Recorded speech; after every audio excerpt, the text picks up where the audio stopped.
الحمد لله رب المشرقين ورب المغربين الذي خلق كل شيء زوجين وأوجب علينا الإحسان بالوالدين ونشهد أن لا إله إلا الله وحده لا شريك له وأشهد أن محمدا عبده ورسوله سيد الكونين صلى الله عليه وعلى آله وصحبه وأتباعه أجمعين ليلا ونهارا في الطرفين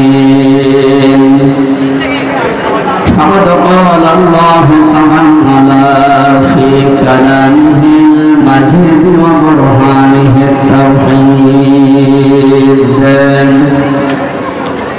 أعوذ بالله من الشيطان الرجيم بسم الله الرحمن الرحيم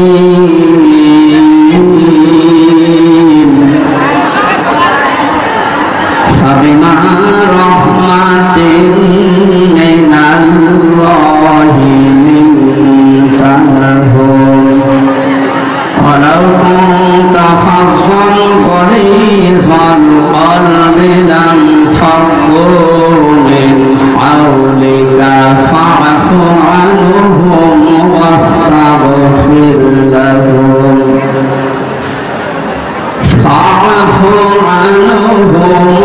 واستغفر لهم وشاورهم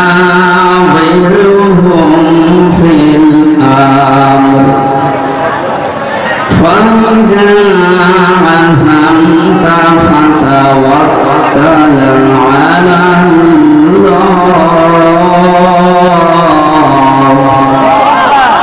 إن الله يحب المتوكلين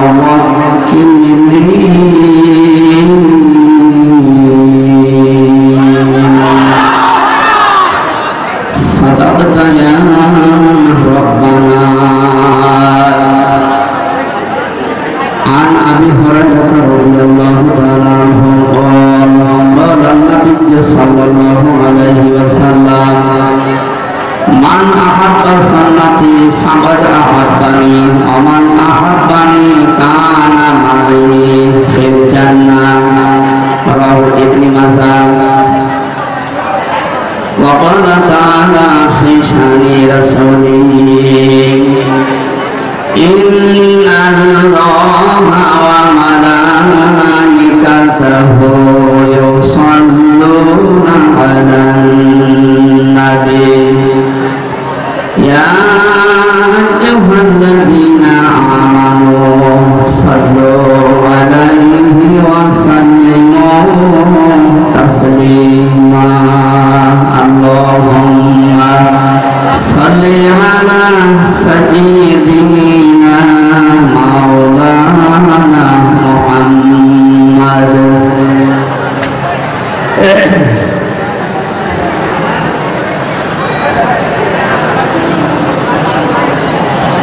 জীবনে যত প্রেম আছে করি যায়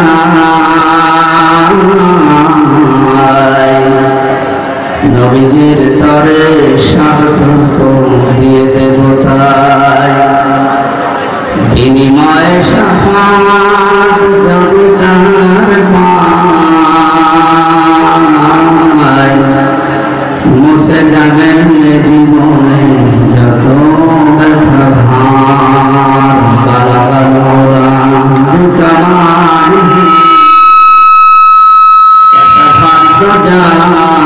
جماله حسنت جميع خصاله صلوا عليه وآله اللهم آمين ربنا ظلمنا أنفسنا وإن لم تغفر لنا وترحمنا لنكونن من الخاسرين রব্বুল আলামিন এ বিশাল আসমানের মালিক, বিস্তীর্ণ জমিনের মালিক, কোরআনে কারীম আমরা শুনতে এসে তোমার শাহী দরবারে হাত তুলেছি। এখানে যা কিছু বলা হবে, শোনা হবে, আমাদের প্র্যাকটিক্যাল লাইফে সেট করার তৌফিক দাও। জীবন চলার পথে যত অন্যায় করেছি আল্লাহ, গোপনে নয় মানব সম্মুখে আমরা প্রকাশ্যে স্বীকৃতি দিচ্ছি আমরা অপরাধী। মেহেরবানি করে জীবনের অপরাধগুলো তুমি নেকি বানিয়ে দাও। মাহফিলের আয়োজন যারা করেছে, শোনার জন্য যারা আসতেছে, কিয়ামতে মুসিবতে এই মাহফিলটা আমাদের জান্নাতে যাওয়ার মাধ্যম বানিয়ে দিও আল্লাহ। সুবহানা রাব্বিকা রাব্বিল ইজ্জাতি আম্মা ইয়াসিফুন ওয়া সালামুন আলাল মুরসালিন আলহামদুলিল্লাহি রাব্বিল আলামিন। বাংলাদেশের ঐতিহ্যবাহী এলাকা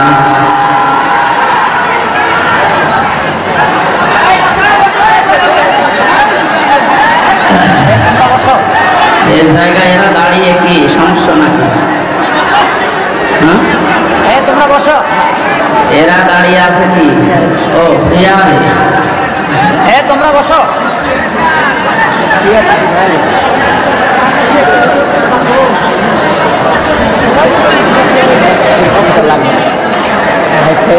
কিচ্ছু লাগবে না।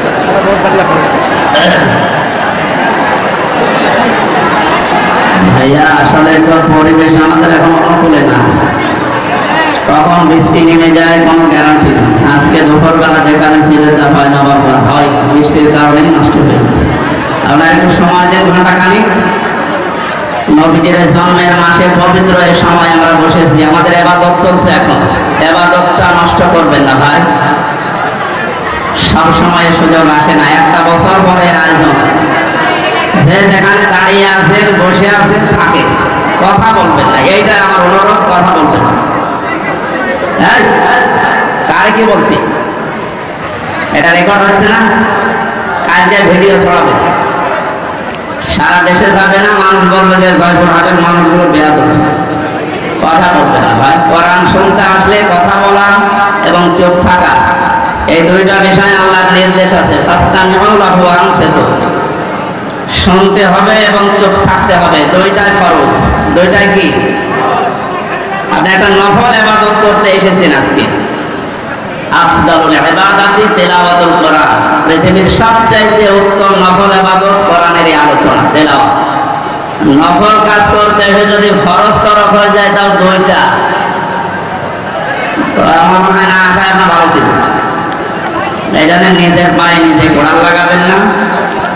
কষ্ট হলেও চুপ করেন। যে ইবাদতে কষ্ট বেশি হয় ওই ইবাদতে সওয়াব বেশি হয়। ধৈর্য ধারণ করি আমরা। বাংলাদেশের ঐতিহ্যবাহী জনপদ জয়পুরহাট, আক্কেলপুর থানা অন্তর্গত। এই থানায় যারা বসবাস করে মনে হয় এদের আক্কেল বেশি নাকি? তো আক্কেল এই অবস্থা হচ্ছে কেন? আশা করছি আপনাদের নাম এটা কানে লাগাবেন। আক্কেলপুর থানা, কোন এলাকা এটা?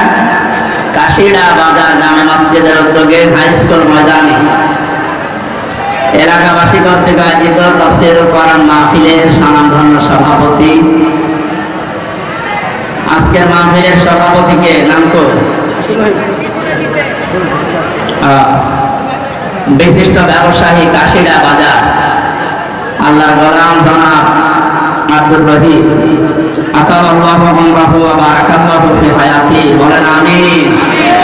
মাহফিলের প্রধান অতিথি উপজেলা নির্বাহী অফিসার আক্কেলপুর জয়পুরহাট, আমাদের অভিভাবক, শ্রদ্ধাভাজন ব্যক্তিত্ব সকলে, জনাব মোহাম্মদ মঞ্জুরুল আলম।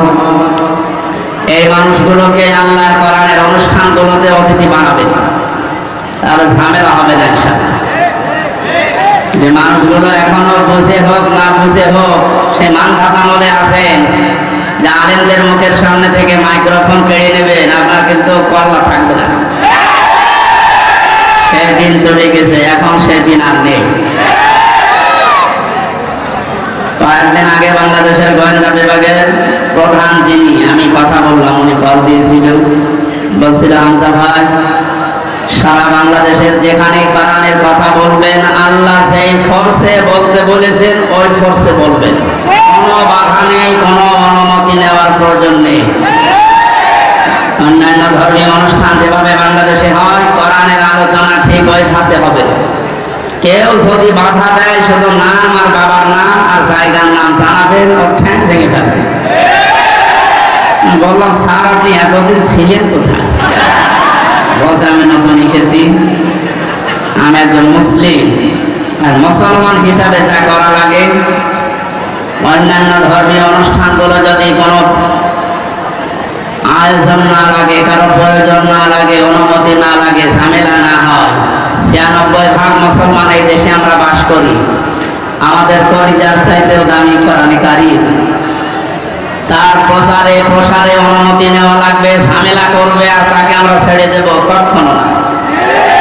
এই জন্যে যাতে মাতাল হলো আমরা গাড়ি ঠিক আছি, বাস্তবতা বুঝে কাজ করবেন। বিশেষ করে আমাদের এখানে উপস্থিত হয়েছেন আজকে আক্কেলপুর থানার অফিসার ইনচার্জ, আমাদের অভিভাবক, নতুন এসেছেন আপনাদের কাছে, জনাব মোহাম্মদ নয়ন হোসেন, দামাত বারকাতুহুল আলিয়া। এতক্ষণ যারা আলোচনা রাখলেন, হযরত মাওলানা তরিকুল ইসলাম, মাওলানা আব্দুল কাদের, আর যত মানুষের নাম দিয়েছে, এ তো মনে হয় কয়েক মিনিট শুধু বলতে সময় লাগবে, এমনিতে রাত বেশি হয়ে গেছে। আমি কয়েকদিন আগে মালয়েশিয়া, সিঙ্গাপুর কয়েকটা দেশে ঘুরছিলাম। মাওলানা মিজানুর রহমান আজহারি, জাকির নায়েক এবং ডেভিড লিও বলে একজন আছে, নাম করা স্কলার, সারা বিশ্বে পরিচিত। এই মানুষগুলোর সাথে আলোচনা ছিল, ওনারা জানাচ্ছিলেন যারা আমরা এই যে কোরআনে কারিমের ময়দানে কথা বলি, এগুলো একটা ক্লাসের মতো, যদিও এখানে ছাত্রের মান সব এক না, এখানে এক এক রকম ছাত্র আছে। আমাদের বিশ্ববিদ্যালয়ের ক্লাস যারা নিত, সামনে যেসব ৮২ জন ৮৫ জন বসে আছে, সব এক মাপের, এক ক্লাসের এক মাপের ছেলেরা মেয়েরা। এখানে যারা আছে সবগুলো এক মাপের নাকি? এখানে এমন লোক আছে একবার বললে বুঝবে, এমন লোক আছে ২ বার বললে বুঝবে, এমন লোক আছে ৮০ বার বললে ওরা জিজ্ঞাসা করবে কি। সে যেহেতু সব ধরনের ছাত্র ছাত্রী এখানে আছে, এই জন্য ক্লাসটা একটু কঠিন। তারপরে আমরা ক্লাস নেব আল্লাহর কোরআন থেকে। ক্লাস সর্বোচ্চ নেওয়া হয় ৪৫ মিনিট। বিশ্ববিদ্যালয়ে যারা ক্লাস নেয় আমরা দেখেছিলাম, সর্বোচ্চ ক্লাস নেয় ৪৫ মিনিট। কেন? ভার্সিটি যারা ক্লাস নেয় এদের কোনো যোগ্যতা নেই, ৪৫ মিনিটের পরে আর কথা বলতে পারে না, এই জন্যে নাকি? হ্যাঁ, ব্রেকডাউন প্রমাণ করছে মানুষের এই মাথার ভেতরে আল্লাহ ৬টা জিনিস বিশেষ করে দিয়ে রেখেছে। ফ্রন্টাল লব, অক্সিপিটাল লব, এরকম ৬টা জিনিস দিয়ে সাজিয়ে এক একটার ভেতরে ৮টা, 10টা, 12টা, 15টা, 18টা, 24টা পর্যন্ত বিষয় দেওয়া আছে। এগুলো ক্যাচ করে আমি বলতেই থাকলাম, আপনি শুনতেই থাকলেন না। মানুষের মেধায় কথা ধরার একটা লিমিট আছে। বিজ্ঞান প্রমাণ করেছে যে ৪০-৪৫ মিনিটের পরে আপনি যদি কথা বলেন, আগেরটা ভুলে যাবেন, পরে আবার ওইটা চোখ হবে। এই জন্য যারা ক্লাস নেয় সারা পৃথিবীতেই প্রায় এই নিয়ম, ৪০-৪৫ মিনিটের উপরে কোনো ক্লাস হয় না, কারণ আপনি কথাটা যেন ধরে রাখতে পারেন। এটা যেহেতু ক্লাসের মতো আমরা অন্তত ৪০ মিনিট না, ১.৫ ঘন্টা মতো বা ১ ঘন্টা মতো কথা বলবো ইনশাআল্লাহ। কোরআনে কারীম থেকে কিছু নিয়ে যেন আজকে বাড়ি যেতে পারি।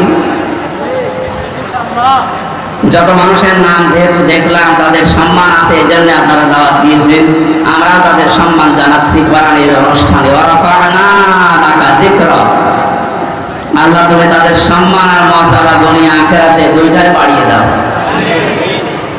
সামনে বসা মুসলমান ভাইরা, পর্দার আড়ালের সম্মানিতা মা এবং বোনেরা, প্রশাসনের ভাইরা, প্রাণপ্রিয় জয়পুরহাটবাসী, দল মত জাতি বর্ণ ধর্ম নির্বিশেষে, এটা জামাতে ইসলামের অনুষ্ঠান নয়, এটা চরমনাই পীরের অনুষ্ঠান নয়, এটা বিএনপির অনুষ্ঠান নয়, এটা আওয়ামী লীগের অনুষ্ঠান নয়। হাদা বায়ানুল লিন্নাস হুদাল লিন্নাস, মানুষ পদবাচ্য যারা বিবেচিত তাদের জন্য আল্লাহ এই কোরআন দিয়েছেন। কথা বলে ঠিক কিনা? সুতরাং সেই নিয়ম নিয়ে আজকে আমরা এসেছি, বলেন আলহামদুলিল্লাহ। আল্লাহ পাক বলেন তাহা মা আনজালনা আলাইকাল কুরআনা লিতাশকা। হে নবী, এই কোরআন আমি আপনাকে এই জন্য দেইনি যে আপনি মার খাবেন, পৃথিবীতে না খেয়ে থাকবেন, অপমান হবেন, অপদস্থ হবেন, লাঞ্ছিত হবেন, বঞ্চিত হবেন না। এ কারণে আমি কোরআন দেইনি। কোরআনে কারীম আপনাকে আমি দিয়েছি পৃথিবীর উপরে থাকবেন। কোথায় উপরে আছে আজ আমরা না। আমাদের যে সমস্ত ভুলের কারণে আমরা উপরে থাকতে পারি না, ওই বিষয়গুলো আজকে কোরআনে কারীম দিয়ে আমরা ক্লিয়ার করব। 27টা বিষয় আছে, আজকে আমি একটা বিষয় শুধু ক্লিয়ার করার চেষ্টা চালাবো ইনশাআল্লাহ। এই আপনি এখান থেকে সরে বসুন, পেছনে যারা আছে একটু পরে চিল্লাবে, জানতে আপনি।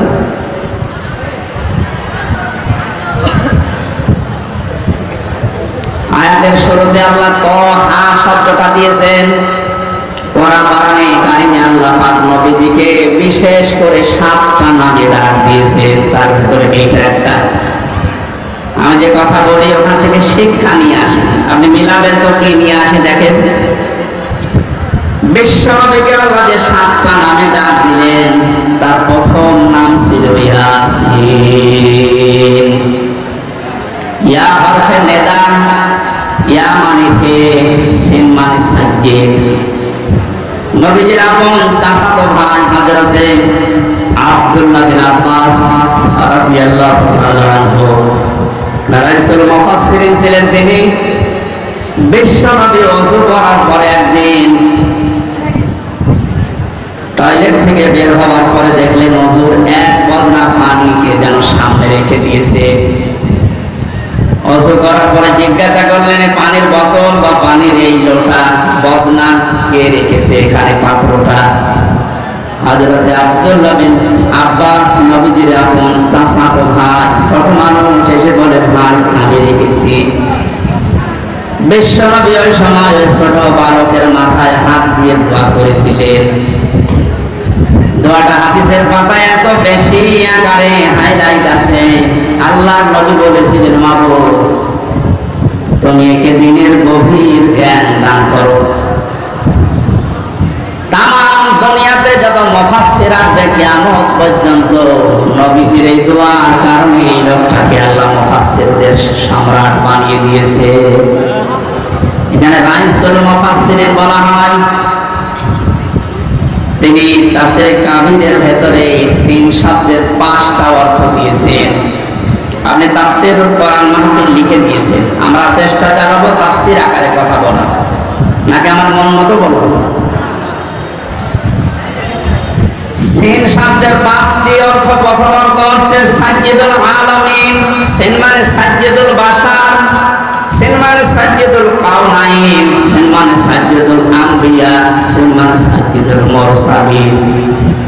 জয়পুরহাটবাসী ক্লাস চলছে, খুব খেয়াল করে কথাগুলো নেওয়ার চেষ্টা করে। আমি ডেলিভারি দিলে আমি যেন রিসিভ করতে পারি ওইরকম প্রিপারেশন নেই। মালয়েশিয়াতে যতগুলো অনুষ্ঠানে আমরা কথা বলতে গেছি, মিশান ভাই দেখেছি বারবার বলেছে মোবাইল যাদের আছে পকেটে রাখেন। একেবারে আমার দিকে অ্যাটেনশন নিয়ে এমন ভাবে থাকবে মানুষ যেমন মাছ ধরার জন্য বসে থাকে। থাকতে পারবে না ঘন্টা থাকবে, সব বন্ধ, কথাবার্তা তো দূরের কথা, এদিকে দিকে তাকাবে না, কারণ এটা ইবাদত চলছে। আমি যে পয়েন্টগুলো বলবো একটা বুঝবেন না, সকালবেলায় কাশিয়াড়া বাজারে বসে গল্প করবে না, কি বলে গেল তো রাজনীতি হয়ে গেল। আপনি দেখেন তো রাজনীতি হয় কিনা। এই পৃথিবীতে এখন স্বাধীন পরাধীন মিলে রাষ্ট্রের সংখ্যা 228টা। কয়টা? আমার মনে হচ্ছে কয়েকদিন পরে 235টা হবে। 7টা বাড়তেছে। কথা বলে না, আমি কি জিয়াতি মারছি? 7টা বাড়ছে না? পাকিস্তান থেকে আমাদেরকে ওরা 1 ভাগ করে আলাদা করে যদি ওরা আমাদের বন্ধু হয়, তাই আমরা 7 ভাগ করে দিচ্ছি, আমরা বড় বন্ধু। আপনি কি বুঝে চিল্লাচ্ছেন নাকি আন্দাজে? বিশ্বনন্দিত মুফাসসির আল্লামা সাইদি রাহমাতুল্লাহ আলাইহি উনি বলেছিলেন না, বাবরি মসজিদ যেভাবে টুকরা টুকরা করেছে ভারত, ওইভাবে আল্লাহ ওদেরকে টুকরা টুকরা করবে। আমার তো মনে হচ্ছে তার এই স্বপ্ন এখন বাস্তবে রূপ নিচ্ছে। 228টা রাষ্ট্র থেকে এখন কিছুদিনের ভেতরে শুনবেন রাষ্ট্রের সংখ্যা পৃথিবীতে 235টা। 28 আর 7 কত হয় বলে না কেন?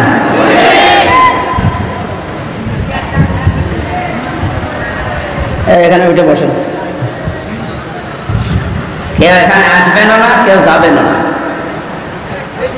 না, এই ডিস্টার্ব হলে আসলে আমার ক্লাস করার অভ্যাস নেই ওইভাবে। একটু সাহায্য করেন আমাকে। না, এতদিন পর্যন্ত এই যে মুক্তিযুদ্ধের চেতনা নিয়ে দেশ চালিয়ে গেল, এরা কি বলতো যে এরা আমাদের বন্ধু, কারণ এরা আমাদেরকে পাকিস্তান থেকে আলাদা করে দিয়েছে। ওখান থেকে এক ভাগ করে আমাদের আলাদা করার কারণে যদি ওরা এত বড় বন্ধু হয়, তাও সারা জীবনের জন্য আমরা 7 ভাগ করে দিচ্ছি। তাহলে আমরা কত বড় বন্ধু ওদের।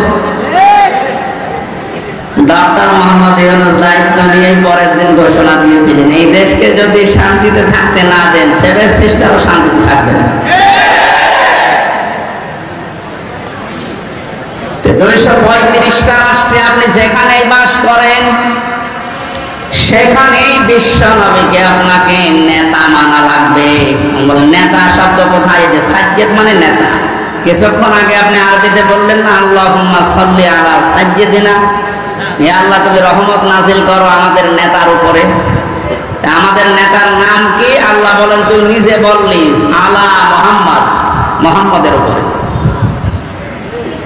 এই জন্য আল্লাহ ঘোষণা দেওয়া আদর্শ বা নেতা এই পৃথিবীতে মাত্র একজন আছে, তার নাম মুহাম্মদ রাসূলুল্লাহ। কেউ যদি এই পৃথিবীতে 235টা রাষ্ট্রে বাস না করে বলে আমি মঙ্গল গ্রহে থাকি, সেখানেও আপনাকে মানা লাগবে, কারণ সাইয়্যিদুল আলামিন। কেউ যদি বলেন আমি চাঁদের দেশে থাকি, সে দেশেও আপনাকে রাসূলুল্লাহকে নেতা মানা লাগবে। বিশ্ব নবী বাদ দিয়ে অন্য কেউ আপনার নেতা হতেই পারে না। কেন বারবার এই শব্দটা বলছি? এটা যদি শুধু দুনিয়ার সাথে সম্পৃক্ত হতো, এটা কোরআন আমার সামনে, আল্লাহ কসমের শব্দ আমি এতবার উচ্চারণ করতাম না। এই সম্পর্ক কিন্তু আখিরাতের সাথে। নারী হোক আর পুরুষ হোক, তার একমাত্র আদর্শ হওয়া লাগবে বিশ্ব নবী। মানুষকে যখন কিয়ামতে আল্লাহ তুলবেন, প্রতিটি মানুষকে বিচারের প্রথম ধাপে আল্লাহ ডাক দেবেন, তার সামনে একা একা। অকুল্লুহুম আতিহি ইয়াউমাল কিয়ামাতি ফারদা। সূরা মরিয়ম 16 নম্বর পারা 10 নম্বর পৃষ্ঠা 15 নম্বর লাইনের শেষ নাম্বার রুকু 95 নম্বর আয়াত। আল্লাহ পাক বলেন কিয়ামতের প্রতিটি মানুষ আমি ডাক দেব বিচার করার জন্য, সেফ একা একা। কয়জন করে? কেউ থাকবে। জয়পুরহাটবাসী এবার বিবেককে প্রশ্ন করেন তো, আপনি যে জীবন তৈরি করেছেন, এখনই যদি হঠাৎ করে মারা যান, আল্লাহ যদি বিচারের প্রথম স্টেপে আপনাকে একা একা তার সামনে দাঁড় করান, আমাকে জিজ্ঞাসা করা লাগবে না, আপনি নিজেকেই বলেন তো যে জীবন তৈরি করেছেন আল্লাহর সামনে দাঁড়াতে পারবেন না? আমার এখন 33 বছর বয়স। 92 সালে আমি জন্ম নিয়েছি। মাঝে মাঝে একা থাকলে মনে হয় কিয়ামতের প্রথম ধাপে যদি বলে আল্লাহ হামজা করে আমি মাফ করে দিলাম 2024 সালের আগস্ট মাসের 31 তারিখ পর্যন্ত, যা তোর হিসাব নেই। শুধু সেপ্টেম্বরের 1 থেকে 16, এই 16 দিনের হিসাব দিয়ে তুই জান্নাতে চলে যা। জয়পুরহাটবাসী আমার ইমান থেকে আমি বলছি, আমার এই 16 দিনের হিসাবও এখনো জোগাড় হয়নি। আপনারা পারবেন না? আপনারা হিসাব, এই শব্দটা শুধু নাম শুনি, এটা কত কঠিন বিষয়। কয়েকদিন আগে আমার আপনার মামলা যত ছিল সব আদালত খারিজ করে দিয়েছে। মামলার কপি হাতে নিয়ে বিচারপতি বলছে, কে দেখে মামলার বিচার করবো, এর মধ্যে কোনো মাল নেই, ফেলে দিবে। সরকারি পিপি যে ছিল তারা বলছে, কি দেখে বিচার করবে, একটা মামলা হলো। কে না কেউ ওয়াজ শুনে কে সংসদ ভাঙতে গেছে সেই 20 সালে, আমার সন্দেহ করে ধরে গিয়ে 3 বছর আটকে রেখেছে। আমি বলতে গেলাম যে বিচারপতি, এই মামলা তো আপনার হাতে 3 বছর ছিল, এতদিন তো আপনি কিছুই বলেননি, হঠাৎ আজকে বলছেন কোনো মাল নেই। এই কথাই বলতো যে হুজুর আমার কিছু করার নেই, আমার হাত বাঁধা ছিল। কথা বলছেন এখানে 3 বছর পরে এখন যেমন হাত বাঁধা নেই, খোলা আছে। এদেশে এখন 1628টা চেয়ার দায়িত্বে আছে বাংলায়, তার ভেতরে আমাদের ওসি সাহেব একজন। আমরা চাই 1628টা চেয়ারে যারা বসে আছে তাদের হাত যেন একটাও বাধা না থাকে, সব আবু সাইদের মতো খোলা থাকে। বৈষম্য বিরোধী ছাত্র আন্দোলনে যারা শহীদ হয়েছে তাদের রক্তের দাম যদি দিতে চান, তাদের জীবনের দাম, তাদের যে 9টা দাবি ছিল তার 2 নাম্বার দাবি এইটা যে আমরা কারো হাত বাধা দেখতে চাই না, সবার হাত খোলা থাকবে। বাস্তবতা পেয়েছিলাম কি, এই 15.5 বছরে শুধু একজনের হাত খোলা ছিল, বাকি কাওয়া কাদের থেকে শুরু করে যারা সব হাত বাঁধা ছিল। এজন্য বাকি যা বলতো সব ভুয়া, ওই একজন যা বলবে তাই। যেহেতু উনি আর নেই, না যেখানে যাই যাক, যেন ভালো থাকে। আমরা চাই এ দেশে কিয়ামতের আগে যেন আর কারো হাত বাঁধা না থাকে। ওনাদেরকে যে পাওয়ার দেওয়া আছে ওই অনুযায়ী যদি এ দেশে সঠিকভাবে প্রতিটি চেয়ার থেকে হাত খোলা অবস্থায় কাজ করতে পারে, এ দেশটা দাঁড়িয়ে যাবে ইনশাআল্লাহ। আপনি মিনি জান্নাত দেখতে চান, আমি বহু উন্নত দেশে গেছি বিশ্বে। আমি আকিজ গ্রুপে ছিলাম, আপনারা জানেন, ওদের বহু দেশে ব্যবসা আছে। একটা ভিসা লাগালে 27টা দেশ ঘোরা যেত।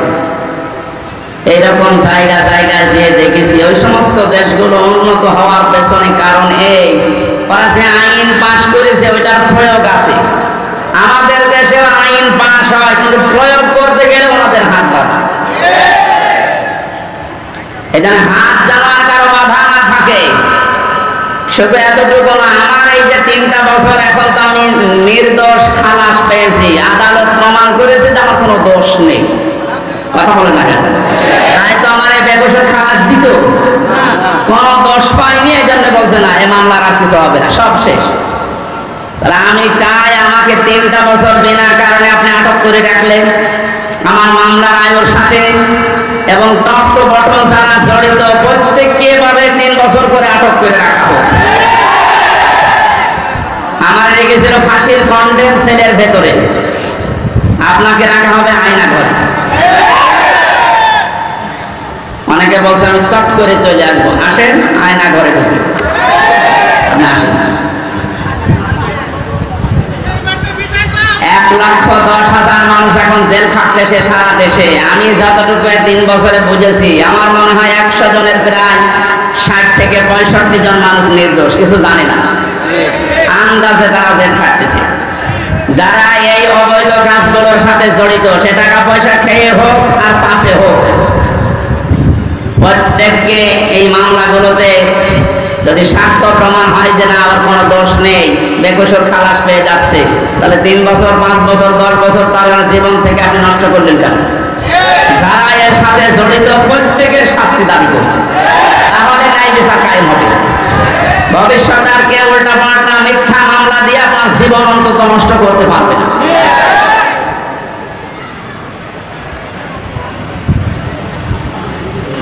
হিসাব বড় কঠিন জিনিস। আমি যখন আসছিলাম আদালত থেকে, হঠাৎ ব্যক্তি নিয়ে আসতেছে হাজী সেলিম, নাম শুনে বোঝা যাচ্ছে আল্লাহর ওলি হবে। বলছে চরিত্র শয়তান মতো নিচে নামে না। হাওয়া করে কাঁদতেছে। আমার তো মনে হচ্ছিল ওই সময়ের সামনে আমি আমার যতটুকু বাস্তবতা দেখে মনে হচ্ছে আদালতকে যেন কথা তো বলতে পারে না, নৌকা বলতে গেলে নৌকা বলে ফেলে, কথা বের হয় না। যদি কথা বলতে পারতো ভালোভাবে, বলতো আদালত আমার যত কিছু আছে সব আমি দিয়ে দিলাম, আমারে ছেড়ে দেব। কিয়ামতের ময়দানটা ঠিক এইভাবে আল্লাহ সাজাবে। আল্লাহ পাক বলেন ওয়াসাহিবাতিহি ওয়া আখিহি ওয়া ফাসিলাতিহি আল্লাতী তুবি। মানুষ তার নিজের ভাইকে, তার নিজের স্ত্রী সন্তানকে, তার জ্ঞাতি গোষ্ঠীকে, তার বংশের লোক, তার দলীয় লোক, তার আত্মীয় স্বজন, যত যারা সাহায্য করতো, তাকে আশ্রয় দিত দুনিয়ায়, সবাইকে আল্লাহ সামনে নিয়ে বললেন আল্লাহ এগুলো সব দিয়ে দিলাম মুক্তিপণ হিসাবে, তুমি আমার কিছু বলবা না। এই কথাটা কি মিথ্যা মনে হচ্ছে? সূরা মাআরিজের আয়াত আল্লাহ নিজে নাযিল করে জানিয়েছে মানুষ এটা বলবে। আমিও হতে পারি, আপনিও হতে পারেন, কিয়ামতে বলা লাগবে আল্লাহ আমার এই মেয়েকে আমি দিয়ে দিলাম। এই আয়াতটা যখন আমি জেলখানায় থাকতে পড়েছিলাম, তখন ছোট মেয়েটার বয়স 1 বছর মাত্র। সবচেয়ে বেশি মনে পড়ত কথা, মাঝে মাঝে চিন্তা হতো আল্লাহ এর প্রতি আমার যে ভালোবাসা, দুর্বলতা, মহব্বত তুমি তৈরি করে দিয়েছো, কিয়ামতে এই ফারিহা জান্নাতকেও নাকি আমি বলবো আল্লাহ এরেও দিলাম মুক্তিপণ হিসাবে। এটা আমার কেমন লাগে, আমার বিশ্বাস হতে চায় না। কিন্তু কিয়ামতের ভয়াবহ যে দৃশ্য আল্লাহ নিজে ফুটিয়ে তুলেছেন, তখন মনে হয় না ফারিহা না, ফারিহার মাকে পর্যন্ত বলা লাগবে আল্লাহ এরেও দিয়ে দিলাম।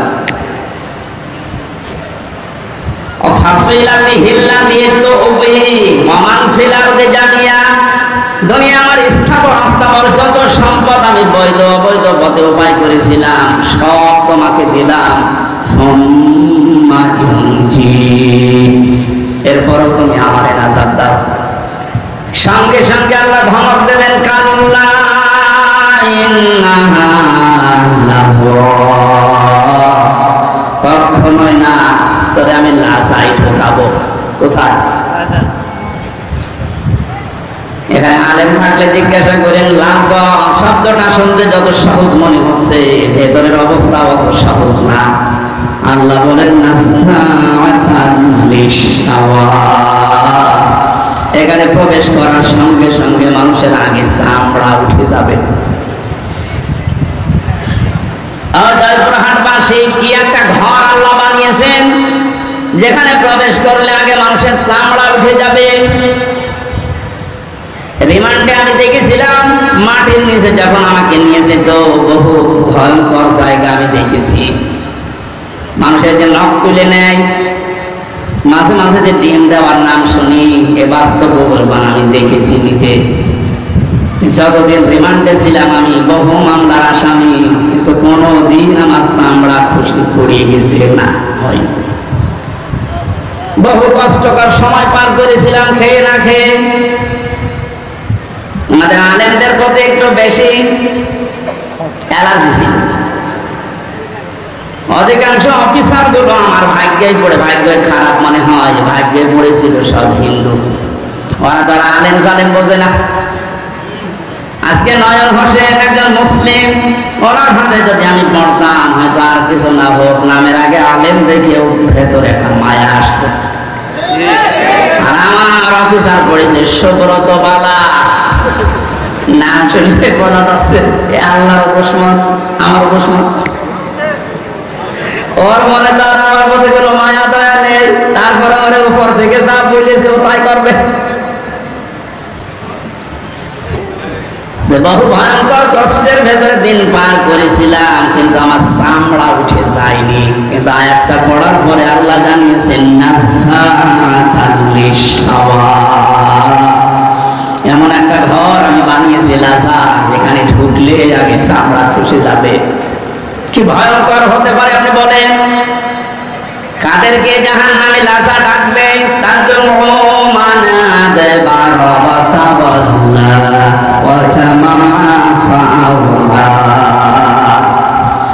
যে মানুষগুলোকে সত্যের দিকে আহ্বান করা হয়, সত্যকে সত্য জানার পরও যারা অহংকার করে, এতবার করে, মুখ ফিরিয়ে চলে যায়, আর এই চরিত্রের মানুষ বাংলাদেশে বেশি। ও জানে যে এটা সত্য বিষয়, সত্য পথ, এরপরও হিংসা করে, অহংকার করে মানতে চায় না। খালি দেখে যে এটা তো আমার দলীয় লোক না, এ তোমার বাবার মুরিদ না, তখন আস্তে করে মুখ ফিরিয়ে চলে যায়। এই যে সত্যকে আপনার মন বলছে যেটা সত্য পথ, এটা সঠিক পথ, শোনার পরে জানার পরও যদি আপনি মুখ ফিরিয়ে চলে যান, আপনাকে আল্লাহ প্রবেশ করাবেন না। কোথায়? কি ভয়ঙ্কর তথ্য আল্লাহ দিলে দেখলেন না? আমরা খুশি যাবে আগে। 2 নম্বরে দুনিয়ায় যারা মাল সম্পদ, অর্থ সম্পদ শুধু জমা করে আর কি করে সংরক্ষণ করা যায় এই চিন্তা ভাবনায় থাকে।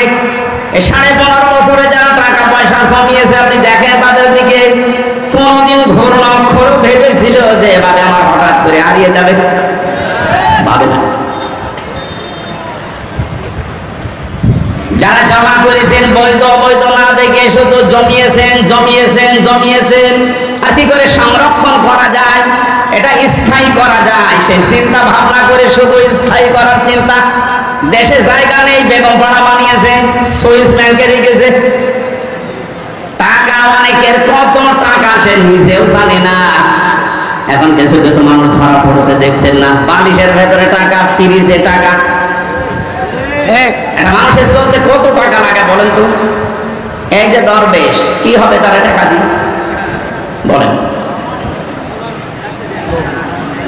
এখন তো ঠিকই পচা ডিম খাচ্ছে। এত টাকার মালিক বাংলাদেশে, ধনীর তালিকায় সে লোকটা 1 নম্বরে, অথচ আদালতে তুলতে গেলে এই মানুষটাকে ডিম মারছে।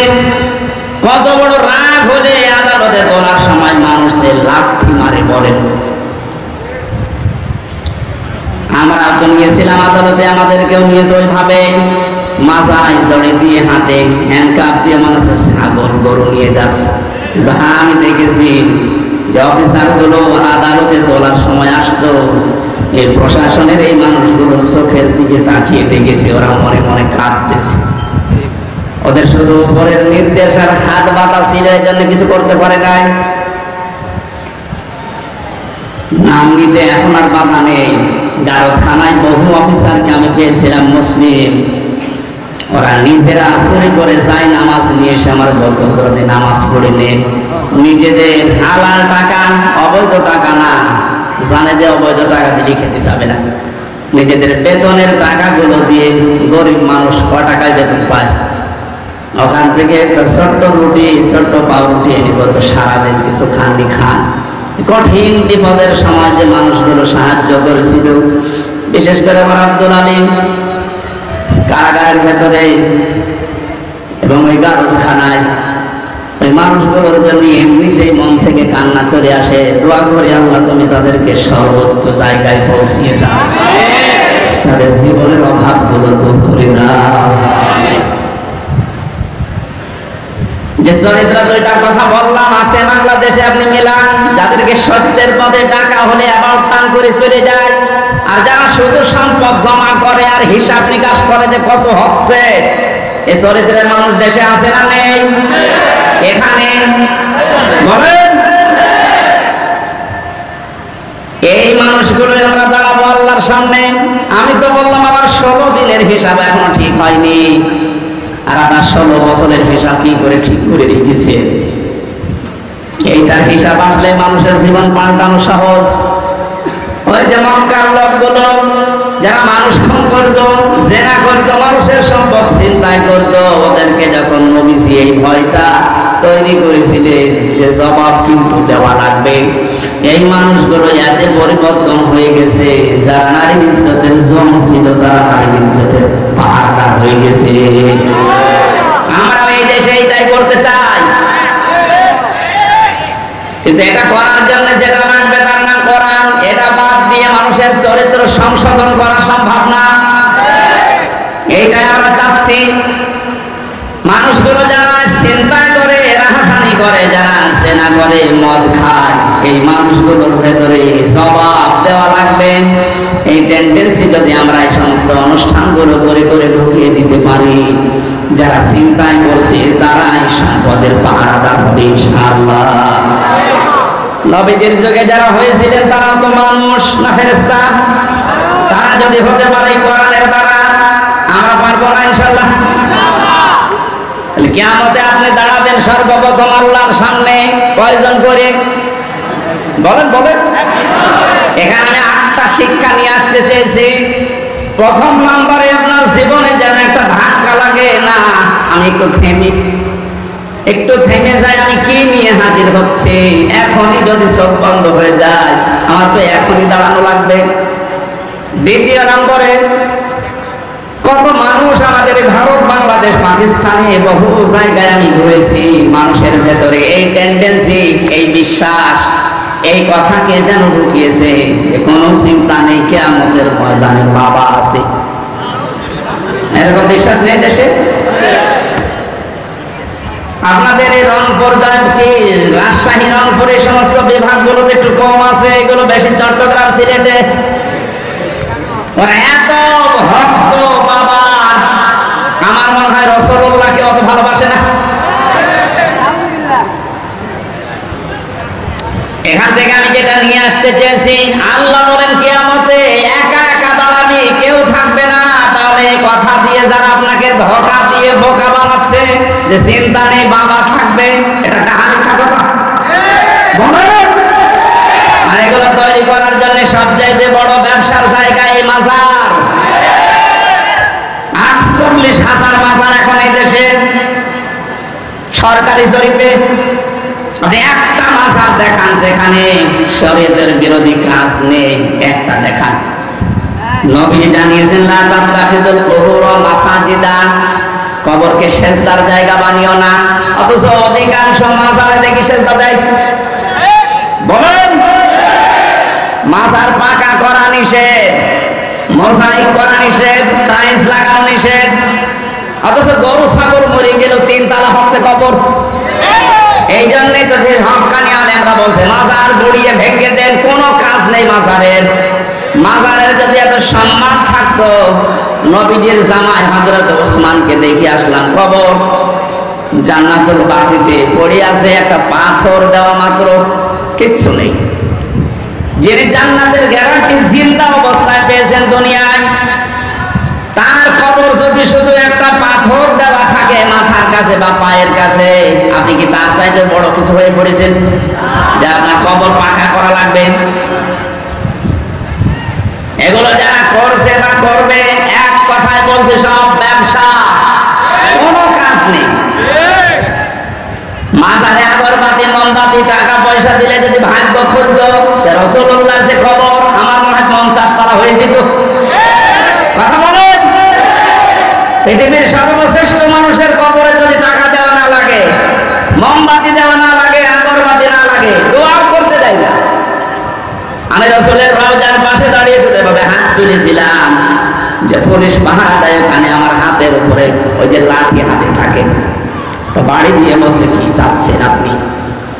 কিছু চাই না, রাসূলের জন্য দোয়া করছি। আমি আরবিতে ওনারে বললাম, ওনার ভাষা দিয়ে আমারে বলছে কি বলেন, আমি যদি দোয়া করার দরকার হয় কাবা শরীফের কাছে, কাবার দিকে তাকান, কাবার মালিকের কাছে কিছু বলেন, রাসূলের কাছে আপনি কি চান? ও মনে করছে আমি কিছু চাচ্ছি। শ্রেষ্ঠ কবর পৃথিবীতে, তার কবরের পাশে দাঁড়িয়ে যদি কিছু চাওয়া যায় না হয়, পৃথিবীতে কোন মহারথী আছে যে তার কবরের পাশে যে চাওয়া যায়? সুতরাং এই ভ্রান্ত ধারণা থেকে, এটা যে রেকর্ড হচ্ছে এই জন্য বলছি, কালকে সারা বাংলাদেশ সহ বিশ্বে বাংলা ভাষাভাষী মানুষের কাছে ছড়িয়ে যাবে। সবাইকে আহ্বান জানাচ্ছি, আপনি কিয়ামতে কোনো বাবা নিয়ে উঠবেন না, কোনো পীর সাহেব নিয়ে না, আপনি একা একা উঠবেন। কয়জন করে? স্রেফ একা, কেউ থাকবে না। আপনি এবার মিলান যে আপনি কি জবাব দেবেন।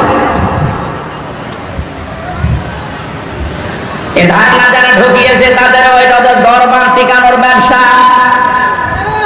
আমি তো কোরআনের আয়াত বলে দিয়েছি, সূরা মারিয়াম 95 নম্বর আয়াত। এর উপরে আর কোন দলিল পৃথিবীতে আছে? এরপরেও যদি কারো মন খারাপ হয় তাহলে এই আয়াতকে কেটে বাদ দিয়ে দেন। আমাদের এই বাংলাদেশে 4 প্রকারের রায় হয় আমরা দেখেছি।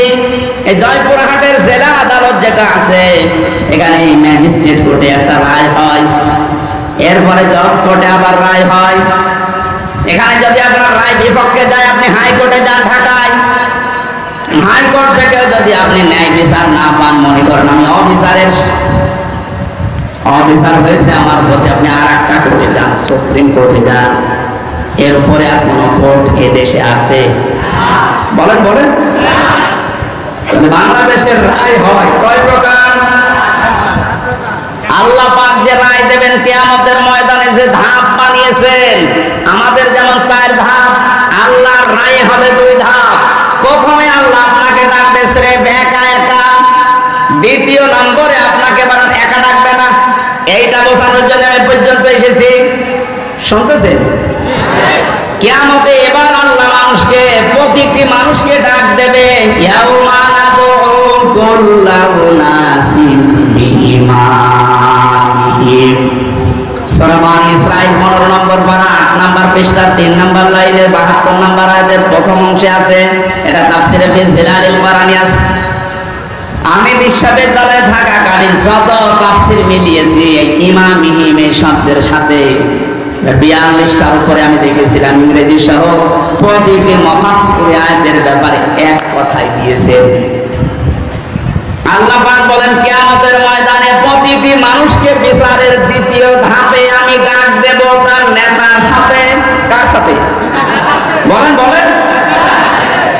এবার আমার প্রশ্ন আপনার বিবেকের কাছে, এদিকে তাকান। প্রথম ধাপ তো শেষ, আপনি কি করবেন আপনি জানেন আর আল্লাহ জানেন। আমি তো বললাম আমারটা মিলানো সম্ভব হচ্ছে না। তার 16 দিনের আপনি 16 বছর, 32 বছর, 45 বছর, 60 বছর মিলাবেন কি করে বলেন? আপনার তো এখনই কান্নাকাটি শুরু করা দরকার। ওই বিবেক যেহেতু আপনার মরে গেছে, এবার দ্বিতীয় ধাপে আসেন তো। আপনাকে এবার আল্লাহ একা ডাকবে না, অবশ্যই কোরআনের আয়াত সত্য 100 ভাগ না 98 ভাগ? বলেন বলেন। 100 ভাগ সত্য বিশ্বাস করেন তো? তাহলে আল্লাহ এবার আপনাকে ডাকবে আপনার ইমামের সাথে। এখানে ইমাম মানে নেতা, ইমাম মানে কি? আপনি বলেন যে নেতার পেছনে আপনি স্লোগান দিচ্ছেন, যাকে আদর্শ বলে ঘোষণা দিচ্ছেন যে আমার নেতা তোমার নেতা, এই নাম বলে যাকে আপনি রায় দিচ্ছেন, সাপোর্ট দিচ্ছেন, যার পক্ষে সুপারিশ করেন, সাফাই গান, কিয়ামতে ওই লোকটা আপনার সামনে থাকবে, আপনি পেছনে। কি মনে হয় আপনার যে নেতার পেছনে আপনি ঘোরেন, যার আদর্শ মতো চলেন, ওর যে চরিত্র, ওর যে সুরাত সিরাত, ওরে আল্লাহ দেখলে মাফ করবে বলে মনে হয়?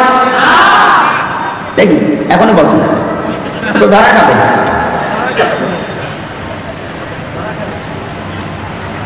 আমি তামাশা করার জন্য বলি না, এমন ইমান থেকে বলছি। কোরআনের এই চোখটা লাগিয়ে আমি দেখতে পাচ্ছি আমরা 100 জনের এই দেশে 98 জন ধরা খেয়ে বসে আছি। এই জন্য বলছিলাম এটা স্রেফ দুনিয়ার বিষয় হলে বলতাম না, এর সম্পর্ক আখিরাতের সাথে। ওই যে ইয়াসিন, আল্লাহর ঘোষণা দেওয়া নেতা এই একজন, তাকে না মেনে আপনি যাকে মানেন, তিনি যদি আপনার সামনে থাকতেন মুহাম্মদুর রাসূলুল্লাহ, আপনার চিন্তা থাকতো না? কথা বলেন এখন। তিনি বাদ দিয়ে আপনি যাকে মানেন, আপনি তো তাকে মানেন না। যাকে মানেন বলেন তো সেই লোকটা আপনার সামনে এখন দাঁড়িয়ে, আপনি পেছনে। আল্লাহ তো আগে তাকাবে তার দিকে। তার যে সুরাত সিরাত, তার চরিত্র কিছু না হলো কিছু আপনি জানেন। আপনার চাইতে বেশি জানে ওর সম্পর্কে কে? আরো জোরে বলেন। নিজে নিজেই বলছেন যে না, ওর দিকে তাকালে আল্লাহর মাফ করা সম্ভব না, তা আপনার পর্যন্ত তো যাবেই না।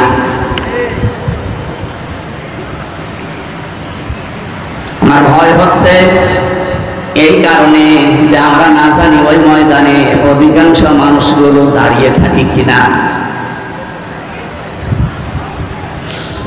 আল্লাহর ঘোষণা দেওয়া নেতা যেহেতু মুহাম্মদুর রাসূলুল্লাহ, আর উনি শুধু বাংলাদেশের জন্য না, ভারতের জন্য না, তামাম দুনিয়ায় যত রাষ্ট্র আছে যেখানেই বাস করেন আপনাকে বিশ্ব বিনাশ মানা লাগবে।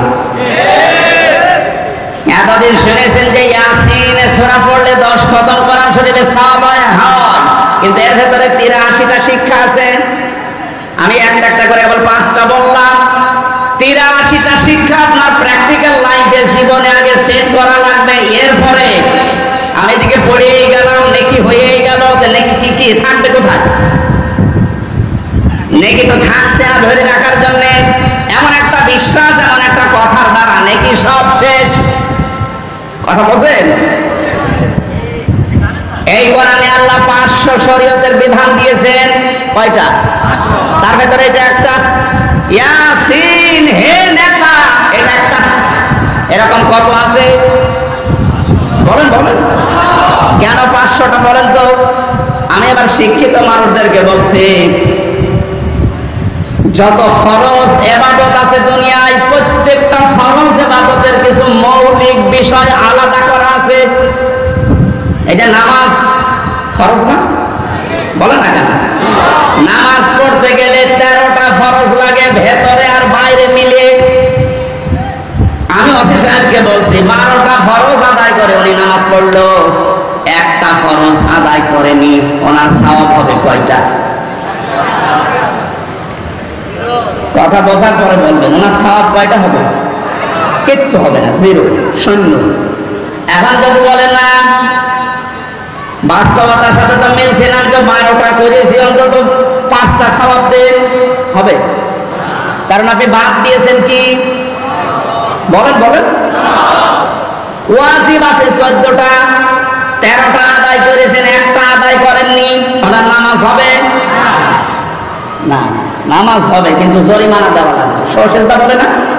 সহসিদ্ধা মানে কি? জরিমানা। সহসিদ্ধা মানে কি? তাহলে ফরজ যদি একটা বাদ যায় শেষ, ওয়াজিব বাদ গেলে হবে, কিন্তু সহসিদ্ধা দেওয়া লাগবে, জরিমানা না দিলে ওইটাও শেষ। বাকি আছে নামাজ ভেঙে যায়, নষ্ট হয়ে যায় 19টা কারণে। কয় কারণে? এর একটা কারণ যদি পাওয়া যায়, 18টা ঠিক আছে, নামাজ থাকবে না, ভেঙে যাবে। আরো জোরে বলেন। এটা যেমন সহজ ভাবে বুঝলেন, নামাজের ভেতরে অমৌলিক কিছু জিনিস আছে যেগুলো না হলেও নামাজ হয়ে যাবে। যেমন সুন্নাত আছে 12টা, মুস্তাহাব আছে 70টা। এরকম ভাগ করে আমি 2 রাকাত নামাজ পড়তে গিয়ে 60,000 মাসালা পেয়েছি। কয়টা? আমার মনে হয় 60,000 মাসলা সবারই জানা আছে। 60টাই জানা।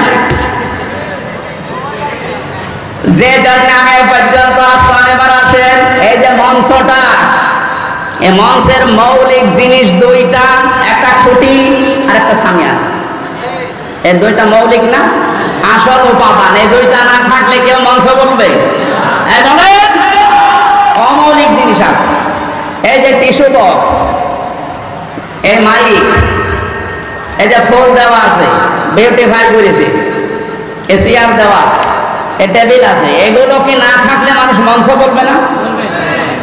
এ পর্যন্ত বুঝেছেন কিনা বলেন? যে মৌলিক জিনিস 2টা, অমৌলিক জিনিস 10টা। সংখ্যার দিক থেকে মৌলিক জিনিস বেশি না কম? বলেন।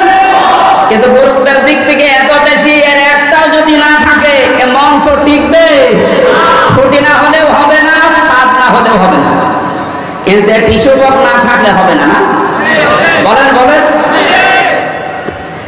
কোরআনে আল্লাহ 500 মৌলিক জিনিস দিয়েছেন, 6,666টা আয়াত। এর ভেতরে মাত্র 500 আয়াত শরীয়তের বিধান। আপনি কোথায় 6,666?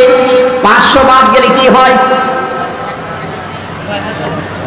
বাকি যেগুলো আছে সব টিস্যু, ফুলদানি, এই মাইকের মতো, কিন্তু 500 যেটা আছে সেটা সামিয়ানার খুঁটির মতো। এর একটাও বাদ গেলে আপনি এখানে বসে থাকতে পারবেন না, কাওয়া কাদের মতো পড়ে যাবেন। একবার পড়ে গিয়েছিল না? কেমন স্মার্ট বুঝেছে, আর ভাব করে গেছে। তাহলে আমার মৌলিক জিনিস ছিল না, খুঁটি ছিল না হয়তো, কিন্তু দুর্বল ছিল। এখান থেকে আমি যেটা নিয়ে আসতে চাই, মৌলিক জিনিস না থাকলে অমৌলিক হাজারও থাকলে তার কোনো দাম থাকে না। ওসি সাহেব যদি নামাজ পড়তে গিয়ে 12টা আদায় করে, একটা আদায় না করে, উনি নিজেও এখন বলবে যে কোনো সওয়াব নেই, জিরো হবে, শূন্য হবে। এ পর্যন্ত বুঝেছেন তো? 501 শরীয়তের বিধান, একটা মানেননি, 499টা মেনেছেন। কিয়ামতের দিন যখন আল্লাহ মিজানের পাল্লায় আপনাকে তুলবে, আপনারও ওই ফল হবে জিরো, শূন্য। এবার আসেন এই শব্দটা একটু ব্যাখ্যা করি। মিজানের পাল্লা বলি আমরা, মিজান মানে কি? না, মিজান মানে ন্যায় বিচারের মানদণ্ড। হাইকোর্টের সামনে দেখবেন একটা দাড়ি পাল্লা টাঙানো আছে, এই টাঙানো নেই? ও দাড়ি পাল্লা সরকার টাঙিয়েছে কি খেলা করার জন্য, নাকি ওদের একদিকে ঝুলিয়ে থাকে সমান্তরাল? দেশের 18 কোটি মানুষকে বোঝাতে চায় দেশের সরকার যে কোন জায়গায় যদি ন্যায় বিচার না পাও, এখানে ন্যায় বিচার পাবা, এটা ন্যায় বিচারের প্রতীক। তাহলে দাড়ি পাল্লা মানে ন্যায় বিচারের মানদণ্ডের প্রতীক। এটা আমাদেরকে যে কিয়ামতে আল্লাহ মাপ দেবেন, আমরা জানি যে কিয়ামতে আল্লাহ মাপ দেবেন আমল। কি মাপবে? আমলের মাপ দেবেন আমি মিজানের পাল্লায়। এটা শুনেছেন কোনদিন নাকি আজকে শুনলেন? কিয়ামতের দিন আল্লাহ মাপ দেবে কি? আমল। বলেন বলেন, আমল মানে কি? কে বললো আমল মানে নেক কাজ? মানে আমল মানে শুধু কাজ। নেক কাজ হতে হলে তো সলিহাত ধরতে হবে। তাহলে আমল মানে বাংলায় কি? বলেন, কাজ। এখানে যারা আছে, ক্লাস চলছে, আমার ডক্টর গোলাম রব্বানী, আমাদের নওগাঁয় বাড়ি, ডক্টর লোকমান স্যার এইভাবে হাতে কলমে শেখাতেন। তো তোমরা কাজ করতে চাও, এই যে মঞ্চটার কথা বললাম, এটা যদি আমি স্যারকে বলি স্যার এই মঞ্চটা আপনি মেপে দেন, উনি দাড়ি পাল্লায় তুলে দেবে। এটা মাপার জন্য একটা যন্ত্র আছে না? এই নাম কি? ফিতা। নাম কি? ফিতা দিয়ে মাপলে বুঝতে পারবে না কত ইঞ্চি কত ফুট। এই যে পানিটা যদি ওনারে দিয়ে বলি এটা ফিতা দিয়ে মেপে দেন, হবে? এটার জন্য সিসি লাগবে, লিটার লাগবে, এরকম যন্ত্র আছে আলাদা। ওনারা যদি সাইজ দিয়ে বলে যে ফিতা দিয়ে সাইজ মেপে দেন, হবে? ওটার জন্য বাটখারা লাগে, কেজি লাগে। পৃথিবীর প্রতিটা জিনিস যে মাপ করার জন্য আলাদা আলাদা যন্ত্র আছে। তাহলে আমল মানে আমরা সবাই বলছি আমল মানে কাজ। আমল মানে আমল হচ্ছে আরবি, বাংলায় কাজ, ইংরেজিতে ওয়ার্ক। এই যে কাজ, আমি স্যারকে যদি বলি স্যার 5 কেজি কাজ মেপে দেন, পাগল বলবেন না? কাজ কি দাড়ি পাল্লায় মাপে মানুষ যে 5 কেজি কাজ আর এদিকে 10 কেজি কাজ? হবে? কাজ মাপতে হলে একটা আলাদা যন্ত্র আছে। সে যন্ত্রের নাম কি? না, আপনারা এলাকায় কি পড়াশোনা নেই নাকি? কি পড়েন? কামেল পাস করেন, অনার্স মাস্টার্স করেন, একটু বুঝে বুঝে পড়া যায় না? কাজ মাপতে হলে একটা আলাদা যন্ত্র আছে, ওই যন্ত্রের নাম হচ্ছে গুরুত্ব। নাম কি? কাজ মাপে মানুষ গুরুত্বের ভিত্তিতে। স্যার যদি এক কনস্টেবলকে ডাক দিয়ে বলে জয়পুরহাট সদরে যাও, 500 টাকা দিয়ে আসো, এখন উনি সকাল থেকে আশায় আছে যে টাকা দিয়ে আসবে। 2-3 ঘন্টা পরে খোঁজ নিয়ে দেখছে 1-1.5 কিলো যাওয়ার পরে কনস্টেবল মার্বেল ফেলতেছে। ওনার কথা, ওনার কাজের কোনো গুরুত্ব কনস্টেবল দিয়েছে? ওর উপরে তো উনি খুব খুশি হবে, রাজি হবে নাকি? বলেন, আপনাকে আল্লাহ 500টা কাজ দিয়েছিল দুনিয়ায়, যেটা মৌলিক কাজ, এই ছাদের মতো আর খুঁটির মতো। এগুলো আপনি না করে মার্বেল খেলছে। পরবর্তীতে যখন আল্লাহ দেখছে এ কি করে, এই গুরুত্বপূর্ণ কাজগুলো না করে ও মার্বেল খেলছে, ওনার মতো আল্লাহর রাগ হওয়া সম্ভব না। আপনার জীবনের যে মৌলিক কাজ, যা গুরুত্বের ভিত্তিতে আল্লাহ মাপবেন, 500টা কাজ দিয়েছেন, 500টা কাজের গুরুত্বপূর্ণ কিছু অংশ আছে, নামাজের যেমন 13টা, এই অজু করতে গেলে মানুষের অজু ভেঙে যায় কয়টা কারণে? 7 কারণে। বলেন কয়টা? এর ভেতরে যদি 6টা আদায় করেন, একটা আদায় করেননি বা নষ্ট হয়ে গেছে, আপনার পুরা অজু শেষ। ওই অজু দিয়ে নামাজ হবে? আমি কেন বলছিলাম এই কথা বারবার ক্লাসের মতো?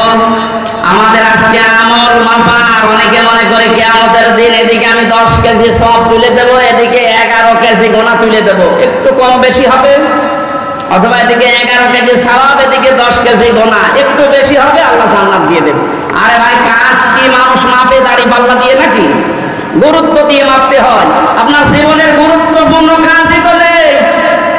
এই পৃথিবীতে যত গুরুত্বপূর্ণ কাজ আছে, এই যে ছাদের মতো আর খুঁটির মতো, তার ভেতরে 1 নম্বরে গুরুত্বপূর্ণ কাজ হচ্ছে আহসানু আমালা, সবচাইতে উত্তম কাজ। সবচাইতে উত্তম কাজ 500টা, তার ভেতরে 1 নাম্বার কি? 1 নাম্বার হচ্ছে আনাকিমুদ্দিন, এই পৃথিবীতে আল্লাহর দ্বীন কায়েম করে দেখাও। এইটার নাম শুনলে তাদের কাছে রাজনীতি মনে হয়, দুনিয়ার কাজ মনে হয়। হযরতে মুসা তাহলে ভুল করেছিল? হযরতে ঈসা ভুল করেছিল? ইব্রাহিম নবী ভুল করেছিল? নূহ নবী ভুল করেছিল? মুহাম্মদ রাসূলুল্লাহ ভুল করেছিল? ওনারা তো এই কাজ করতে গিয়ে 27টা যুদ্ধের নেতৃত্ব দেওয়া লেগেছে। আপনি এই কাজের কথা শুনলে খালি দুনিয়ার কাজ মনে করেন, রাজনীতি মনে করেন, মানে আপনার তো মৌলিক কাজে হাতছাড়া হয়ে যাচ্ছে। ফোন দিয়ে এটা দিয়ে কি করবেন? আমি আশা করে কথা বোঝাতে পেরেছি। এরপরে যদি কেউ না বোঝার ভান করে থাকেন, এদিকে আসেন, আসেন, আপনাকে চট করে ঢুকিয়ে নিন, আসেন।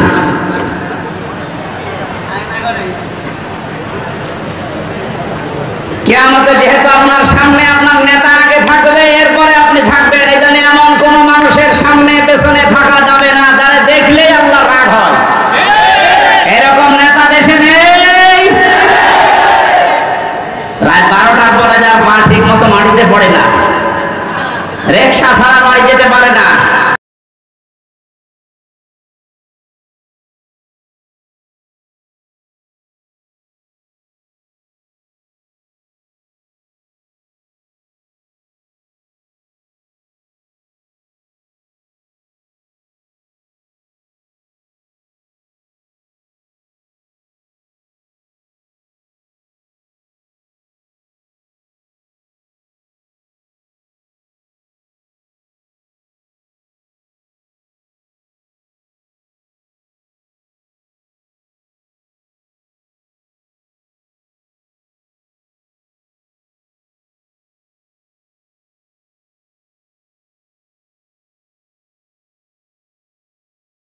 আহম্মদ মোহাম্মদ, আমরা প্রতিটি শব্দের ব্যাখ্যা আছে, এত কথা বলতে গেলে মেলা রাত হয়ে যাবে।